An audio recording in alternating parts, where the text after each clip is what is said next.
facility with languages. He saw service in Bosnia and in the Gulf War, where he was awarded the Military Cross for an unspecified black operation behind Iraqi lines. And in Ireland, of course, the one place which never went away. Hand in hand with his ability for languages was a flair for dialects. He spoke not with some stage Irish accent, but as if he were from Dublin, or Belfast, or South Armagh, which made him invaluable for undercover work in the continuing battle with the Provisional IRA. Because of the life he led, women figured little. The odd girlfriend now and then was all he had time for. The fear was real, the burden immense.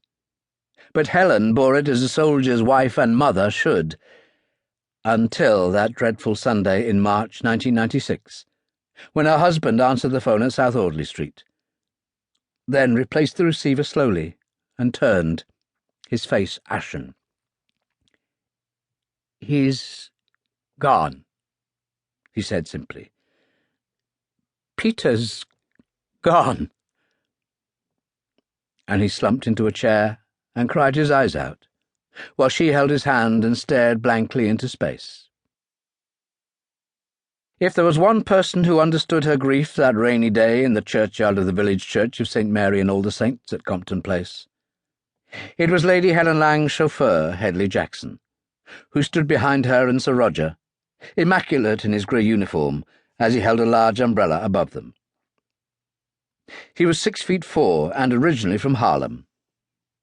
At the age of 18, he'd joined the Marine Corps and gone to Vietnam, emerging at the other end with a Silver Star and 2 Purple Hearts. Posted to the American Embassy Guard in London, he'd met a girl from Brixton who was housekeeper to the Langs at South Audley Street. They had married. Hedley had left the service and been appointed the Langs' chauffeur, and they had lived in the spacious basement flat and had a child, a son. It was an ideal life for them. And then tragedy struck. Jackson's wife and son were involved in a multi-car pile-up in the fog on the North Circular Road, and were killed instantly.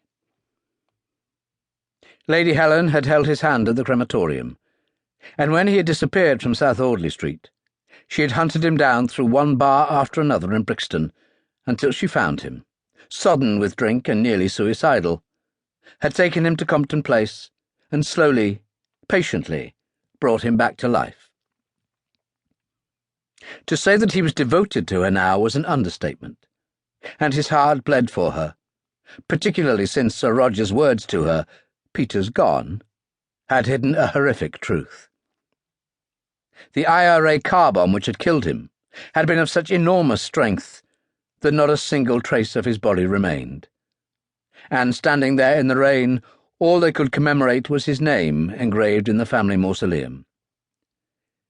Major Peter Lang, M.C., Scots Guards, Special Air Service Regiment, 1966 to 1996. Rest in peace. Helen held her husband's hand. He had aged 10 years in the past few days. A man once spry and vigorous now seemed as if he'd never been young. Rest in peace, she thought. But that's what it was supposed to have been for, peace in Ireland, and those bastards destroyed him. No trace. It's as if he's never been, she thought, frowning, unable to weep. That can't be right. There's no justice, none at all in a world gone mad. The priest intoned, "I am the resurrection and the life, saith the Lord." Helen shook her head. "No, not that, not that. I don't believe any more. Not when evil walks the earth unpunished." She turned, leaving the astonished mourners, taking her husband with her, and walked away. Hedley followed, the umbrella held over them. Her father, unable to attend the funeral because of illness, died a few months later, and left her a millionaire many times over. The management team that controlled the various parts of the corporation were entirely trustworthy, and headed by her cousin, with whom she'd always been close, so it was all in the family. She devoted herself to her husband,